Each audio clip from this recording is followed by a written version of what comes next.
নমস্কার বন্ধুরা, অজানার পথের নতুন পর্বে আপনাদের সকলকে স্বাগত জানাই। বন্ধুরা, আজ আমি আপনাদের ভাগবত পুরাণ কথার চতুর্থ স্কন্দের পরবর্তী অধ্যায়গুলি পাঠ করে শোনাবো।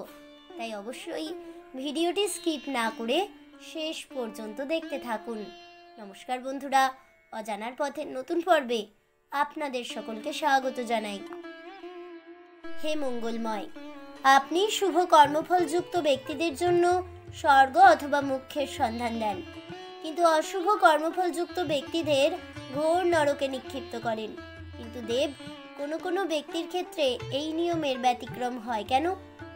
যে সকল ব্যক্তি আপনার শ্রীচরণে নিজেকে সমর্পণ করে সর্বভূতে নিজেকে উপলব্ধি করে, তাদের প্রতি কখনোই আপনার রোষ জন্মায় না। যারা ভেদদোষী নয়, অভেদ রূপে আপনাকে সকল প্রাণীতে উপলব্ধি করে, তাদের কখনোই দক্ষের মতো পশুতুল্য অন্তদশায় পতিত হতে হয় না। যে সকল ব্যক্তিবর্গ ভেদ দোষী, আশায় দুষ্ট, শুধুমাত্র কর্মে যারা আসক্ত, অপরের উন্নতিতে যাদের হৃদয়ে দুঃখবোধ হয়, বাক্য দ্বারা যারা অপরের মর্ম পীড়ার কারণ হয়, দেব তাদেরই দণ্ডবিধান করে। আপনার মতো সাধু ব্যক্তির তাদের বধ করা সমুচিত বলে মনে করেন না। যে সকল মনুষ্যগণ ভগবান পদ্মনাভের দূরতায় মায়ায় বিমোহিত হন, সাধুগণ তাদের প্রতি অনুকম্পা প্রদর্শন করেন। কোনো দেশে কোনো কালে ভেদ বুদ্ধি সম্পন্নতার কারণে যদি তারা সাধুদের প্রতি ভুল ক্রমে অপরাধ সম্পন্ন করে, পরদুঃখ সহিষ্ণুতার গুণে মহৎ ব্যক্তিবর্গ তাতে অনুকম্পা প্রকাশ করেন। দৈববশে সংগঠিত বিষয়ে নিজ পরাক্রম প্রকাশ করেন না। হে প্রভু, আপনি পরম পুরুষ ভগবানের অচিন্ত প্রভাবশালী মায়ায় বিমোহিত হন। আপনি তো সর্বজ্ঞ, তাই যারা ঈশ্বরের মায়ায় প্রভাবিত হয়ে জড়কর্মেই আসক্ত, তাদের প্রতি তো আপনার অনুগ্রহ করাই সমুচিত কার্য। হে প্রভু, আপনি যজ্ঞের ফলদাতা ও যজ্ঞ ভাগ ভোগী। কুৎসিত যাজ্ঞিকেরা আপনাকে যজ্ঞের প্রাপ্য ভাগ থেকে বঞ্চিত করায় দক্ষের যজ্ঞ স্বাভাবিকভাবেই বিনষ্ট হয়ে অসমাপ্ত আছে। কৃপাপূর্বক আপনি সেই যজ্ঞ উদ্ধার করুন। ভগদেবের উৎপাটিত চক্ষুদয় পুনরায় দান করুন। উষার দণ্ড আবার উৎপন্ন হোক।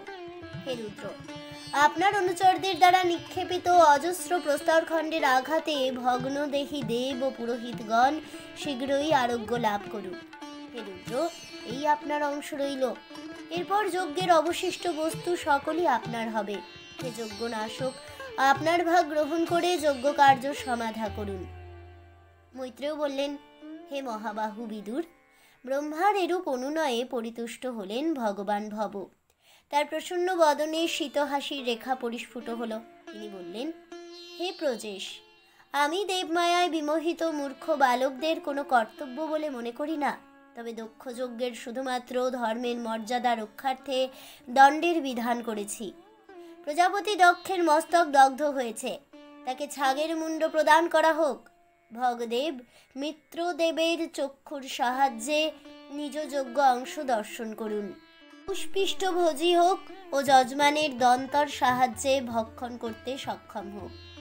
যে যে দেবতাগণ আমাকে যজ্ঞের অংশ প্রদান করেছে, তাদের ভগ্ন অঙ্গাদি পূর্বাবস্থা প্রাপ্ত হোক। যে যে ঋত্বিকগণের অঙ্গ সম্পূর্ণরূপে বিনষ্ট হয়েছে, তারা অশ্বিনী কুমারদ্বয়ের বাহুর সাহায্যে অঙ্গযুক্ত হোক। সূর্যের হস্ত দ্বারা তারা হস্তযুক্ত হোক। দুর্গের শ্বশ্রু ভৃগুর শুশ্র হোক। মৈত্রেয় বললেন, বিদুর, প্রণতজনের অভীষ্ট দাতা মহাদেবের এরূপ বচন শ্রবণ করে সকলের ইষ্ট চিত্তে সাধু সাধু বলতে লাগলেন। তারপরে দেব ও ঋষিগণ মহাদেবকে আমন্ত্রণ করে তাকে যজ্ঞস্থলে নিয়ে গেলেন। যজ্ঞ সম্পন্ন করার উদ্দেশ্যে ব্রহ্মা ও মহাদেব দক্ষের অসম্পূর্ণ যজ্ঞ সভার দিকে অগ্রসর হলেন। ভগবান ভবের নির্দেশানুসারে সমস্ত কার্য সম্পন্ন করে যজ্ঞীয় ছাগ পশুর মস্তক দক্ষের মুন্ডহীন দেহে সংস্থাপন করলেন। তখন ভগবান রুদ্রদেব তার প্রতি দৃষ্টিপাত করা মাত্র নিদ্রোত্থিত ব্যক্তির মতো দক্ষ জেগে উঠলেন। চক্ষু উন্মিলিত করা মাত্র তিনি সম্মুখে মহাদেবকে দর্শন করলেন। পূর্বে শিবের নিন্দা করায় কলুষিত চিত্ত দক্ষের হৃদয় মহাদেবের কৃপাদৃষ্টিতে এখন নির্মল ও পবিত্র হলো। তিনি মহাদেবকে স্তব করতে ইচ্ছুক হলেন। তখনই তার মৃতকন্যা সতী তার মানসপটে উদিত হলো।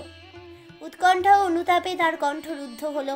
প্রেমবশত তার চিত্ত আকুল হওয়ায় তিনি মহাদেবের স্তব করতে অসমর্থ হলেন। অনেকক্ষণ পরে অতি কষ্টে নিজেকে সুস্থিত করে নিষ্কপট চিত্তে মহাদেবকে স্তব করতে লাগলেন। দক্ষ বলতে থাকেন, হে ভগবান, আপনাকে তিরস্কার করা সত্ত্বেও আপনি আমার প্রতি দণ্ডবিধানপূর্বক মহৎ অনুগ্রহ প্রকাশ করেছেন। আপনিও ভগবান বিষ্ণু তো অধার্মিক ব্রাহ্মণকেও উপেক্ষা করেন না। আমি তো যজ্ঞ প্রভৃতি ব্রতে দীক্ষিত, আপনি আমার মতো ব্যক্তিদের কিভাবে অবজ্ঞা করবেন? হে প্রভু পরমেশ্বর, আপনি নিজ তত্ত্ব রক্ষার্থে ব্রহ্মরূপে বিদ্যা, তপস্যা ও ব্রত সম্পন্ন ব্রাহ্মণদের মুখমণ্ডল থেকে সৃষ্টি করেছেন। পশুপালকেরা দণ্ড হাতে নিয়ে পশুদের রক্ষা করে, আপনিও তেমনি সর্ববিপদে ব্রাহ্মণ দিগকে রক্ষা করে থাকেন। আমি আপনার তত্ত্ব সম্পর্কে অজ্ঞ ছিলাম, সেজন্য সভা মধ্যে আপনার উদ্দেশ্যে দুর্বাক্যবাণ প্রয়োগ করেছিলাম। আপনার ন্যায় পূজ্যতমের নিন্দা করার কারণে আমার চূড়ান্ত অধঃপতন হয়েছিল। সেই কটূক্তি বিস্তৃত হয়ে আপনি আমাকে রক্ষা করলেন। হে ভগবান, নিজ গুণে আপনি নিজেই সন্তুষ্ট হন, আমার কোনো ক্ষমতা নেই। মৈত্রেয় বললেন, প্রজাপতি দক্ষ এভাবে কামবর্ষী ভগবানের ক্ষমা উৎপাদন করলেন। তারপরে ব্রহ্মার আদেশে উপাধ্যায় ও ঋত্বিকগণের সাহায্যে যজ্ঞের পুনঃপ্রবর্তন করলেন। শ্রেষ্ঠ ব্রাহ্মণগণ যজ্ঞের বিস্তার করলেন। রুদ্র পার্শ্বদেরা প্রমথ প্রভৃতির সঙ্গে সংসর্গজনিত দোষ মুক্তি উদ্দেশ্যে বিষ্ণু সম্বন্ধীয় ত্রিকপাল হবির দ্বারা হোম করলেন। বিদুর যজমান দক্ষ যজ্ঞ বেদজ্ঞ পুরোহিতের সাথে যজ্ঞের হবি গ্রহণ পূর্বক শুদ্ধি বুদ্ধি সহযোগে ধ্যানমগ্ন হলেন। তখন ভগবান নারায়ণ সেখানে আবির্ভূত হলেন। তিনি 10 দিক উজ্জ্বলকারী স্বীয় তেজ দ্বারা ব্রহ্মাদি দেবগণের তেজ বিনষ্ট করে গরুড়ের স্কন্ধে আরোহণ করে সেখানে আবির্ভূত হলেন। বেদের বর্ণনা অনুযায়ী বৃহৎখণ্ডের নামক স্তোত্র দুটিকে গরুড়ের পক্ষ বলে স্বীকার করা হয়।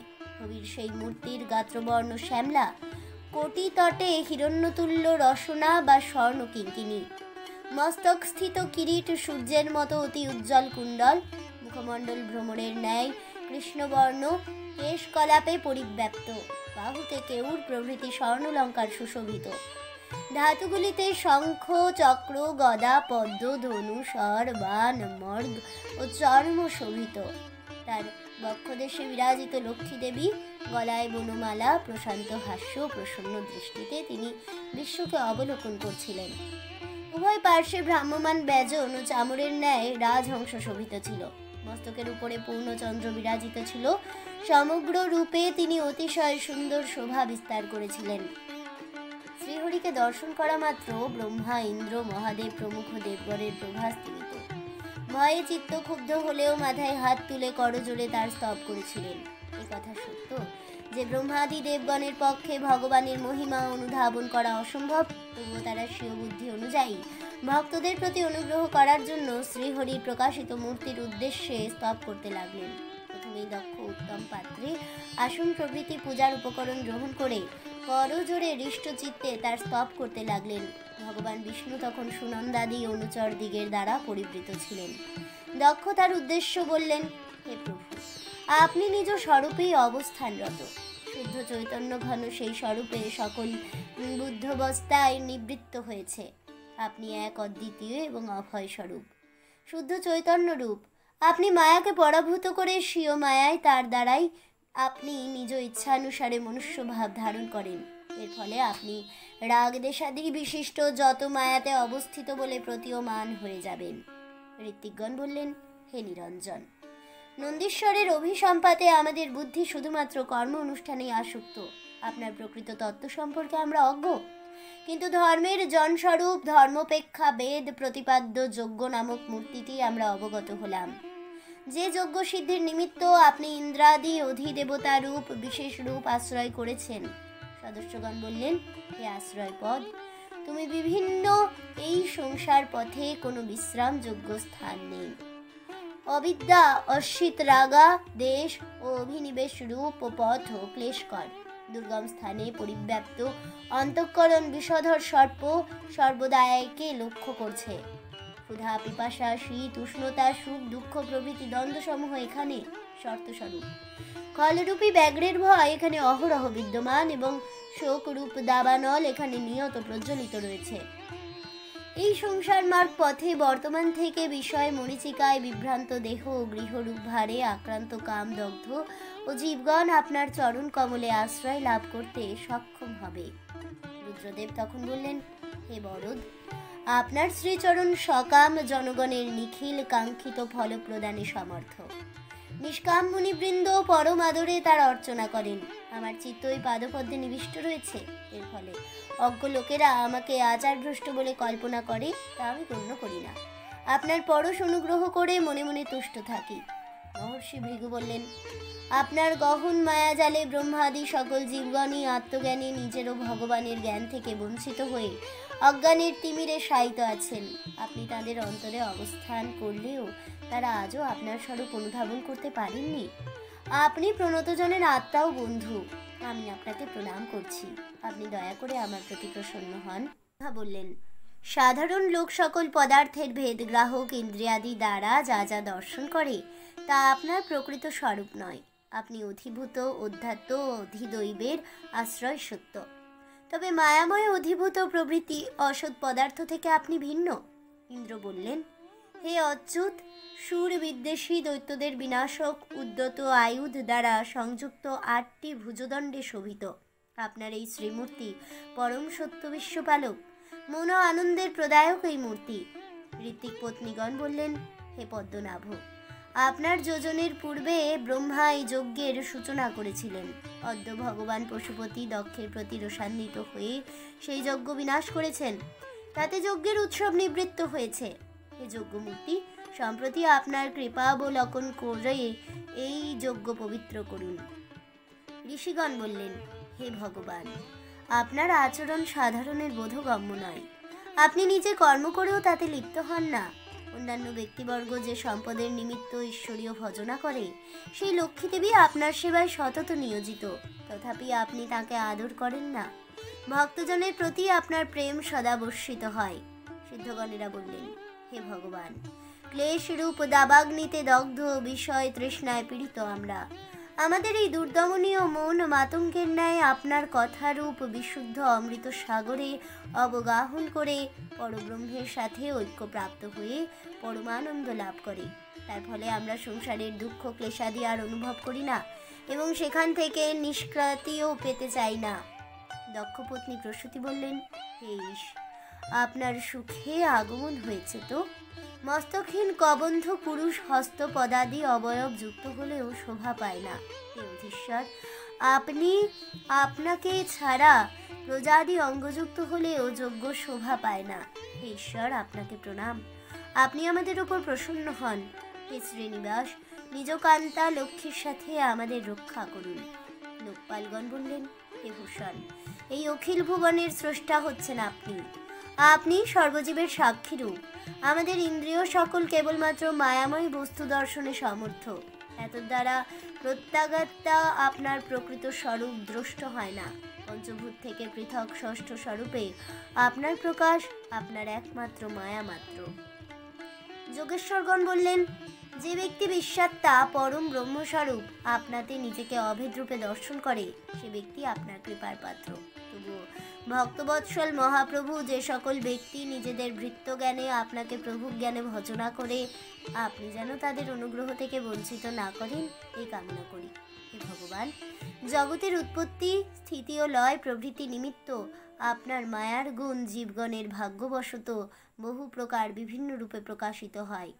সেই মায়ার গভীর প্রভাবে জীবের ব্রহ্মা বিষ্ণু শিব প্রভৃতি নানাবিধ ভেদবুদ্ধি হয়। আবার কেবলমাত্র স্বরূপে অবস্থানপূর্বক তাদের ভেদবুদ্ধি ও তার কারণাদি নিবর্তিত হয়। আপনাকে প্রণাম করি। শব্দব্রহ্ম অর্থাৎ বেদ বললেন, আপনি সত্যগুণ স্বীকার করে অবতার দেহ ধারণ করে ধর্ম প্রভৃতি উৎপন্ন করে থাকেন। আবার আপনি নির্গুণ বটে। যদিও একই ব্যক্তিতে সত্তানত্ব ও নিগুণত্ব অসম্ভব হলেও আপনার ক্ষেত্রে সবই সম্ভব। আপনি আপনার তত্ত্ব সম্পর্কে অজ্ঞাত, ব্রহ্মাদি দেবগণও তার সম্পর্কে অজ্ঞ। অগ্নিদেব বললেন, তোমার তেজ দ্বারা আমার তেজ সুষ্ঠু রূপে প্রদীপ্ত হয়ে থাকে। তোমার প্রশান্ত মৃত্যুক্ত হবি দেবগণের উদ্দেশ্যে আমি বহন করে থাকি। যোগ্য পালক, যোগ্য মূর্তি তুমি, তোমাকে সবাইকে নমস্কার। অগ্নিহোত্র, পৌর্ণমাস, চাতুর্মাস্য, দর্শ, পশু, সোম এই পঞ্চবিধ যজ্ঞ তোমার স্বরূপ। এই 5 প্রকার যজ্ঞীয় মন্ত্রে তুমি সম্যক রূপে পূজিত হয়ে থাকো। দেবগণ বললেন, প্রলয়কালে আপনি কার্য সকল উদরের মধ্যে ধারণ করে জলধি মধ্যে অনন্ত শয্যায় শায়িত ছিলেন। তখন জনলোকের অধিবাসী সিদ্ধ পুরুষেরা আপনার অধ্যাত্ম পদবী হৃদি মধ্যে চিন্তা করে থাকেন। সেই আদি পুরুষ আপনি আমাদের নয়ন পথে বিচরণ করে চলেছেন। আমরা সবাই আপনার ভৃত্য, আপনি আমাদের রক্ষাকর্তা। গন্ধর্ব অপ্সরাগণ বললেন, হে দেব, মরীচি প্রভৃতি প্রজাপতিগণ, রুদ্র প্রমুখ ব্রহ্মা ও ইন্দ্রাদি দেবগণ সকলেই আপনার অংশ। হে নাথ, চতুর্দশ ভুবনাত্মক বিশ্ব আপনার ক্রীড়ার সামগ্রী, আপনাকে প্রণাম। বিদ্যাধরগণ বললেন, পুরুষার্থ সাধনার যোগ্য এই দেহ লাভ করে আপনার মায়াবশত এতে দেহাভিমানী হয়েও আপনার কথারূপ অমৃত পান করে শুধুমাত্র তার পক্ষে ওই মোহ ত্যাগ সম্ভব হয়, অন্য কারো পক্ষে তা সম্ভব নয়। উৎপথগামী পুত্রাদি দ্বারা তিরস্কৃত হলেও কোনো ব্যক্তির গুরুতর দুঃখ উপস্থিত হওয়ার সত্ত্বেও মোহভঙ্গ হয় না, কারণ অনিত্য বিষয়াদিতে তার মন প্রবিষ্ট থাকে। ব্রাহ্মণগণ বললেন, হে ভগবান, আপনি যজ্ঞ, আপনি হবি, আপনি হুতাসন, আপনি মন্ত্র, সমিদ, যজ্ঞপাত্র, সদস্য, ঋত্বিক, যজমান, পত্নী, দেব, অগ্নিহোত্র, স্বাহা, সোমরস, ঘৃত, যজ্ঞীয় পশু সমস্ত কিছুই আপনার রূপ। হে বেদমূর্তি, পূর্বে স্বয়ম্ভুব মন্বন্তরের প্রথম ভাগে বরাহরূপে অবতীর্ণ হয়ে অবলীলায় আপনি ধরিত্রীকে রসাতল থেকে উদ্ধার করেছিলেন। হস্তিনী যেমন দন্তাগ্র দ্বারা পদ্মিনীতে জল থেকে উত্তোলন করে, তেমনি আপনি নিজ দন্তাগ্র দ্বারা উদ্ধার করেছিলেন। আপনার ওই কার্য প্রত্যক্ষ করে যোগী পুরুষেরা আনন্দিত মনে স্তব করেছিলেন। যজ্ঞই আপনার কর্ম। হে যজ্ঞেশ্বর, আমাদের যজ্ঞ কার্য নষ্ট হয়ে যাওয়ায় আপনার দর্শন লাভের জন্য উন্মুখ হয়েছিলাম। আমাদের প্রতি প্রসন্ন হন, আমাদের যজ্ঞ কার্যটি উদ্ধার করে দিন। আপনার নাম কীর্তন করলে যজ্ঞ বিঘ্নকারীরা সকল বিষয়ের বিনাশ হয়। আপনার চরণে আমরা প্রণিপাত করছি। মৈত্র বললেন, হে বিদুর, এইরূপে ভগবান নারায়ণের গুণকীর্তন করতে থাকলে প্রজাপতি দক্ষ রুদ্র রোষে বিনষ্ট যজ্ঞের পুনঃপ্রবর্তন করলেন। হে অনূপ, ভগবান বিষ্ণু সকলের আত্মা স্বরূপ। তিনি সতত আত্মানন্দে পরিতৃপ্ত হলেও ওই যজ্ঞে তার নিজ অংশ দিকপাল পুরোহিত গ্রহণ করে অতি আনন্দিত হলেন। তিনি মহানন্দে দক্ষকে সম্বোধন করে বললেন, আমি জগতের পরম কারণ, আমি আত্মা, ঈশ্বর ও সর্বজীবের সাক্ষী স্বরূপ। আমি স্বপ্রকাশ ও উপাধি শূন্য, সেই আমি শঙ্কর। আমাদের মধ্যে কখনো ভেদ দর্শন করে না। হে দ্বিজ, আমি ত্রিগুণময়ী মায়ার প্রভাবে এ বিশ্বের সৃষ্টি, স্থিতি ও প্রলয়ের কারণ স্বরূপ। আমি অদ্বিতীয় শুদ্ধ পরম ব্রহ্ম। অজ্ঞ ব্যক্তিরা আঘাতে ব্রহ্মা, রুদ্র ও সাধারণ জীবমাত্রকেই বিভিন্ন মনে করে। সাধারণ লোকে যেমন মস্তক, হস্ত প্রভৃতি নিজ নিজ অঙ্গ প্রত্যঙ্গ কখনো পরকীয় বুদ্ধি করে না, তেমনি আমার প্রকৃত ভক্তজনেও চরাচরাত্মক কোনো প্রাণীকে আমার অপেক্ষা ভিন্ন জ্ঞান করে না।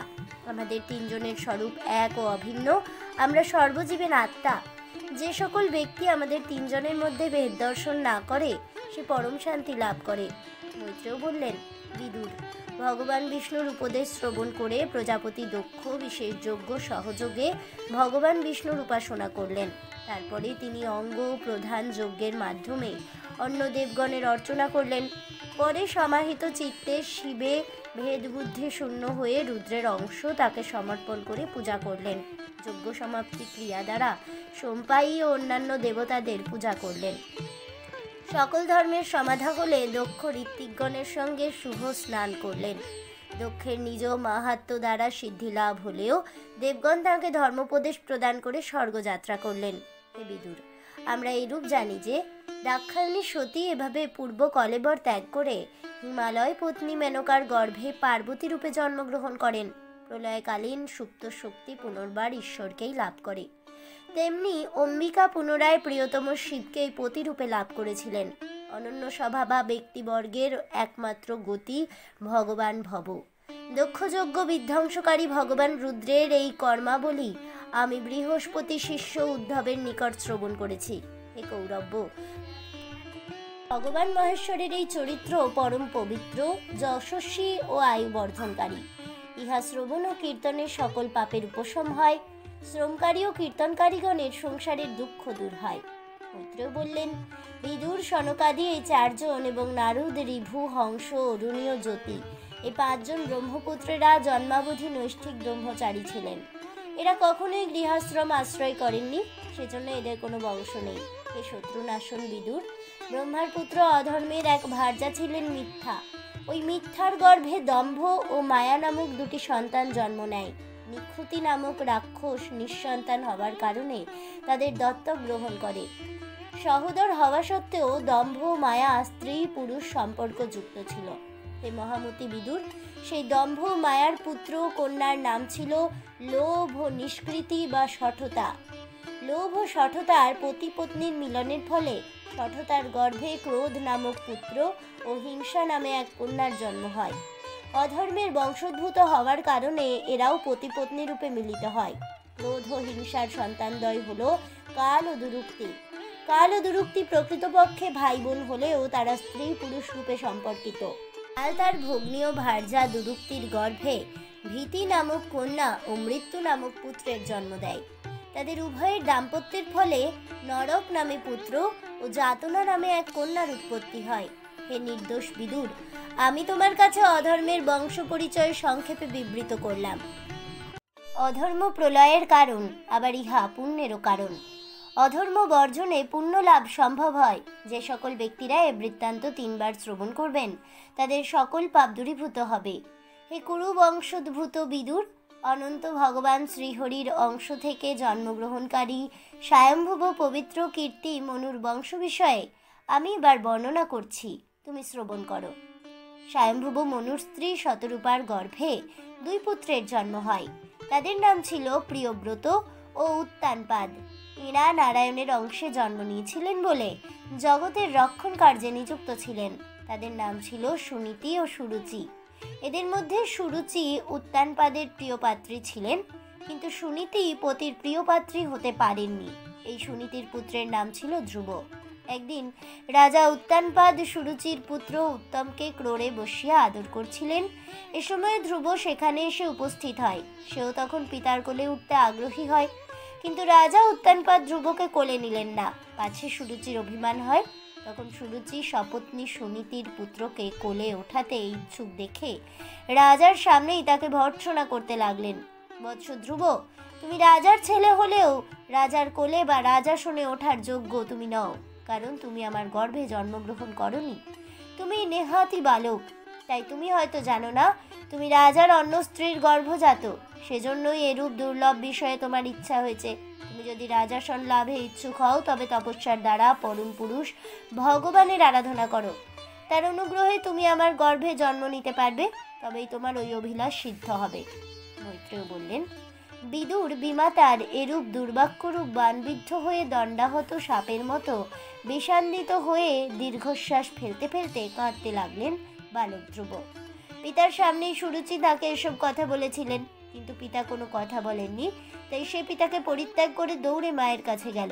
বালকটি দীর্ঘশ্বাস ফেলছে এবং তার অধরষ্ঠ তীর তীর করে কাঁপছে দেখে সুনীতি ব্যস্ত হয়ে ধ্রুবকে কোলে তুলে নিলেন।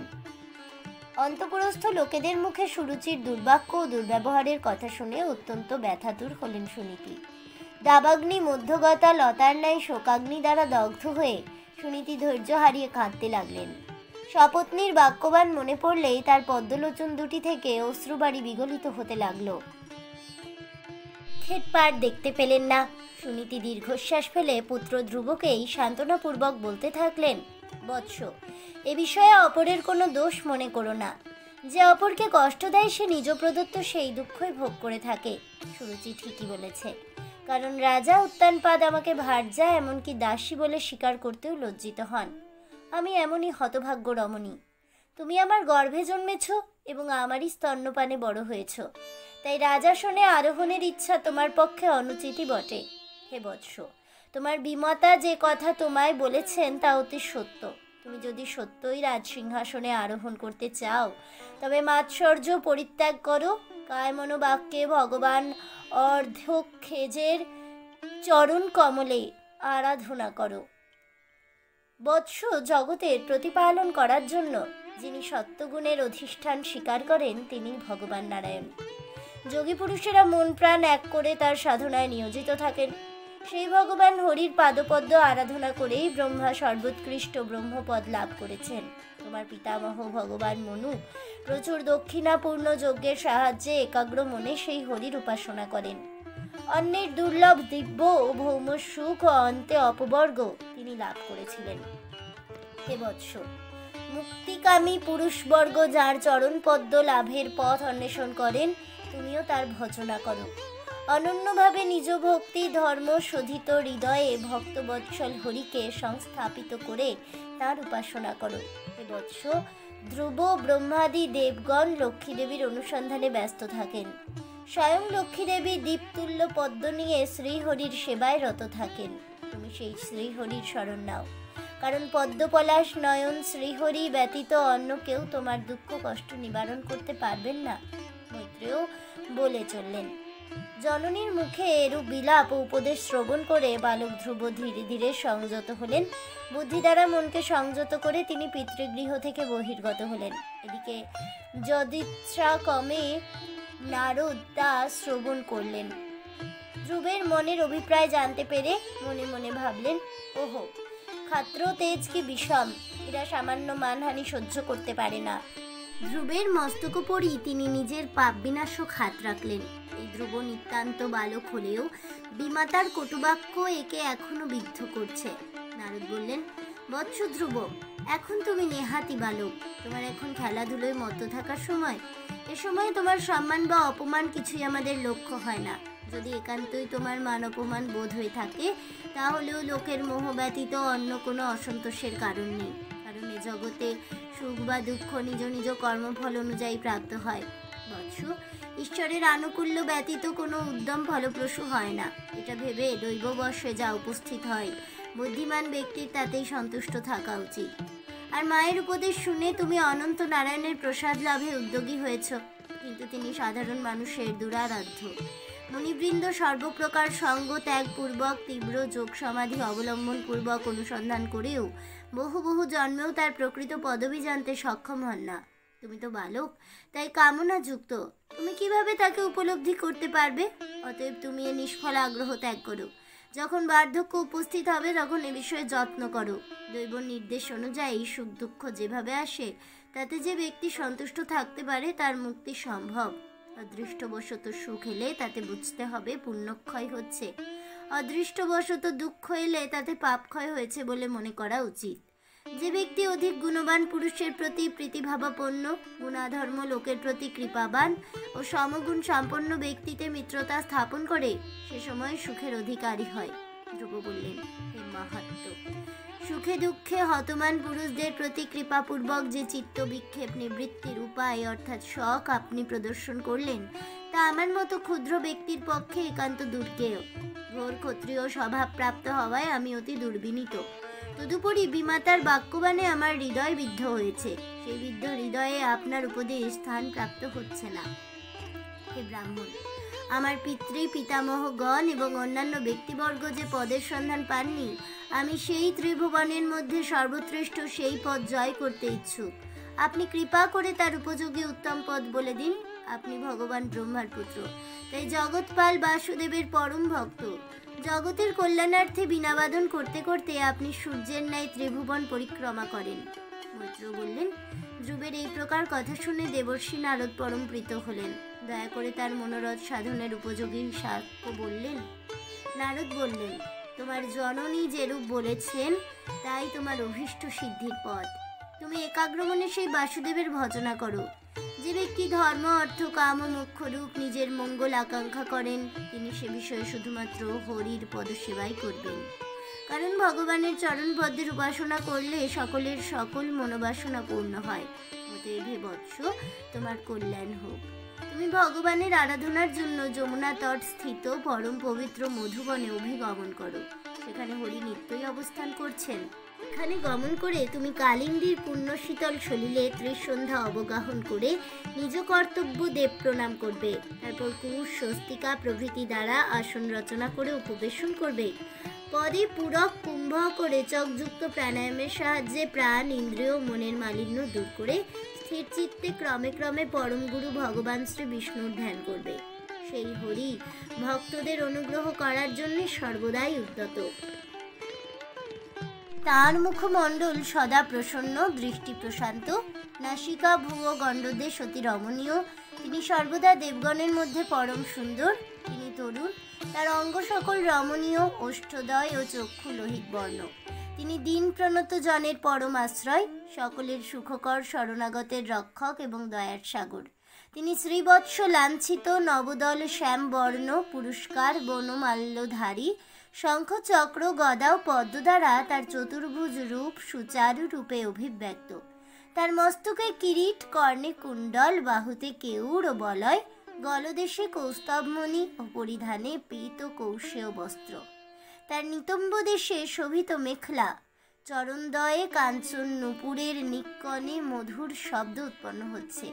তিনি অতীব দিব্যকান্তি দর্শনীয় পুরুষ।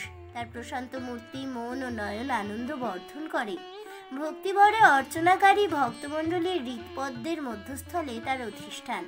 তার পূর্ণ চরণ যুগল তার নিজ নাম রূপ মণিসমূহে উদ্ভাসিত। ভগবানের এই মধুর মূর্তি মনের মধ্যে ধারণ করে সুস্থিত ও একাগ্রচিত্তে বরশ্রেষ্ঠ ভগবানের ধ্যান করবে। প্রসন্ন মনে ঈষৎ হাস্যমুখে অনুরাগযুক্ত হয়ে তার ধ্যান করা উচিত। এভাবে ভগবানের কল্যাণময় রূপ ধ্যান করতে করতে তোমার চিত্ত শীঘ্রই শান্ত ও ধীর হবে, তার চরণ থেকে আর নিবৃত্তি হবে না। হে রাজপুত্র ধ্রুব, তোমাকে আমি পরম গুহ্য মন্ত্র প্রদান করলাম। এই মন্ত্র 7 রাত্রি জপ করলে পুরুষ গগনচারী সিদ্ধ পুরুষের দর্শন লাভ করে। ওং নমো ভগবতে বাসুদেবায়, এই সেই মন্ত্র। দেশ ও কালের বিভাগ বেত্তা ব্যক্তি নানাবিধ উপাচারের দ্বারা ভগবান বাসুদেবের পূজা করে। এ সময় তাকে পবিত্র জল, মাল্য, বন্য ফলমূলাদি, প্রশস্ত দুর্বা, বন্য বসন ইত্যাদি, ভূর্য ত্বক ইত্যাদি দ্বারা তার অর্চনা করা কর্তব্য। উপাসনাকালে ভগবানের সর্বাধিক প্রিয় তুলসী পত্র দ্বারা অর্চনা করা অবশ্য কর্তব্য। যদি দ্রব্যময়ী অর্চা অর্থাৎ শিলাদি নির্মিত প্রতিমা পাওয়া যায় তবে তাতেই পুজো হবে। তার অভাবে মৃত্তিকা ও জলেও পূজা প্রশস্ত। অর্চনাকারীকে ধৃতচিত্ত, মননশীল, সংযত এবং পরিমিত ফলমূলাহারী হওয়া প্রয়োজন। শ্রীধর স্বামীপদ পরিমিত আহার বিষয়ে যা নিয়ম বলছেন তা হলো 2 ভাগ অন্ন অর্থাৎ খাদ্য দ্বারা পূরণ, 1 ভাগ জলের দ্বারা পূরণ ও 4 ভাগ বায়ুর প্রচারের জন্য খালি রাখা বাঞ্ছনীয়। তারপর উত্তম শ্লোক ভগবান নিজ অচিন্ত মায়া শক্তির অধিষ্ঠানে ইচ্ছাপূর্বক অবতার পরিগ্রহণ করে আচরণীয় বিষয়াদির চিন্তা করবে। ভগবানের যত প্রকার পরিচর্যা রূপে কর্তব্য আছে তা বিহিত রয়েছে। সে সকল উপচারাদি মনে মনে কল্পনা করে পূর্বোক্ত মহামন্ত্র দ্বারা দ্বাদশাক্ষক বাসুদেব মন্ত্র দিয়ে মন্ত্রমূর্তি ভগবানের পুজো করবে।